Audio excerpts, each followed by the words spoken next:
Hello and welcome to the topic, which is parts of the cockpit. As a cabin crew or a ground staff, you need to know the basic parts which are there in the cockpit, so that in case of an emergency you can be an assistance to the pilots if any of the pilot is incapacitated or is suffering with some problem. So let's begin. Always remember that in aviation industry, left is always called as port side and right is always called as starboard side. Hence the names of these seats are called as, this is the port side seat, that is the number 1, and the number 2 is the starboard side seat. Now who sits in this seats?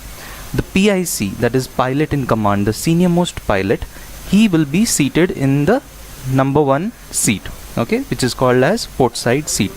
The second one is for the first officer. He is the second senior in the flight who is an assistance to the PIC, okay. So hence this is called as starboard side seat. Move on to the next one, which is called as control stick, third one. Control stick are on the both sides for the both pilots. This is used for rolling movement and also for pitching movement. Now there is a video in which you can clearly see that the way the control stick is pulled backwards or forward or rotated left or right, the aircraft moves according to that. Alright, so these are called as control sticks. Next we'll go to the fourth part.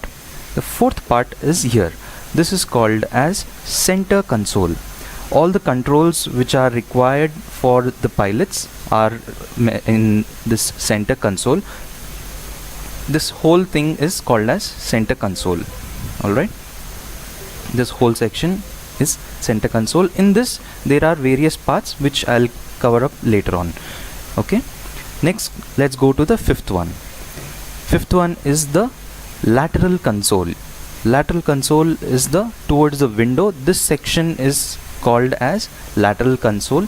As you can see here as well, this is also lateral console. So remember, this is center console, this is lateral console. These sides are lateral console. Next let's go to the sixth part. This is called as throttle lever. Just like how we have an accelerator in our vehicle, the similar way, to control the speed, to reduce or increase the speed of the aircraft, there are throttle levers provided for the pilots. Next is the seventh one, which is called as rudder pedals, which are for both the pilots. Rudder pedals operate the rudders of the aircraft, which provide a movement called as yawing movement of the aircraft. Okay. Next let's go to the eighth part, which is called as ACAS, that is Airborne Collision Avoidance System. Now what this does is, it helps the pilots to know any incoming aircraft, like we do not have traffic signals in air, right? So what happens sometimes, if any another aircraft is approaching very close to this aircraft, it starts alerting the pilots, saying that there is another aircraft approaching, and either they have to climb or either they have to descend. The next is the ninth one, which is ECAM, that is Electronic Centralized Aircraft Monitor. This is basically helps the pilots to see the weather conditions or the engine performance, and so all the electricals, whether functioning properly or not, will be visible in this section, right? Next is the 10th one, that is EICAS, which is Engine Indicating and Crew Alerting System.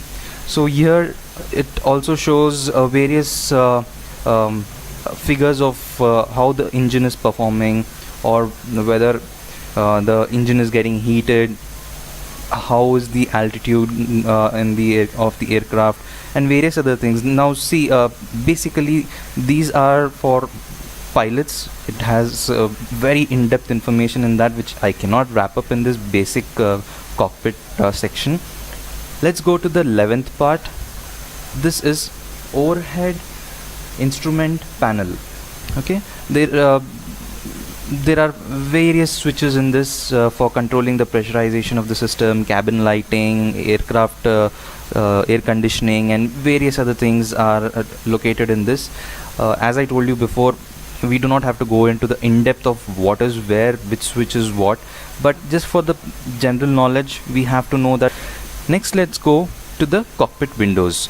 These are the cockpit windows. These are the secondary exits for pilots in case if the cockpit door is not opening and they are locked inside the cockpit and they have to evacuate the aircraft. That is when they open the cockpit windows and they use a rope. A rope comes down from here and they throw it out, and then they climb out of the aircraft in case of an emergency. Next is the 13th one, which is called as landing gear control lever. Now as you can see in this image, it is down, so hence the aircraft is parked, that is, it's on ground, that is why it is down. As soon as the aircraft takes off, the pilots push it up, and then the landing gears, which are the wheels of the aircraft, they come inside. Okay, so that is the landing gear lever. Next is the 14th one, which is emergency shut-off switch. These are the emergency shut-off switches. As you can see, this is number 1 engine, this is number 2 engine, and here you have APU. APU is an auxiliary power unit which provides electricity to the aircraft when the engines are shut off. Like in case of boarding is taking place or refueling is taking place, the engines has to be shut down. But then if there are passengers in the aircraft, how will the electricals work? That is by, it is a small generator kind of thing which is located in the tail section of the aircraft and provides electricity when the engines are shut off. Alright, so in case if it catches fire or if it is malfunctioning, they pull up the switch and it shuts off. The similar way, when say if it's a bird hit has occurred and they want to shut off the first engine, so they pull out this and then the first engine shuts off. Then the similar way, the second engine, if it is causing any malfunction, if you pull it out, then it shuts off. So these are the emergency shut off switches. The next is the oxygen masks, pilot oxygen mask, which is the 15th one. As you can see, here it is located and here it is located. These are located in the lateral console of the cockpit.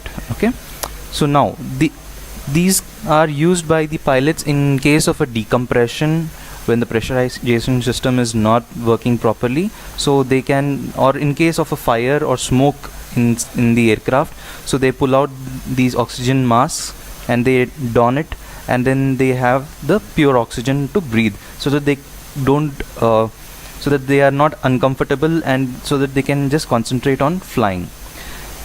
Okay guys, so these are the 15 basic cockpit parts which I could explain to you. More than that, it is not used for us as for cabin crew or for ground staff. This is the basic, what if you know, it is very good to know thing, and rest of the other is for pilots to understand in their pilot training system. So I'll finish this topic and let's move to the next topic.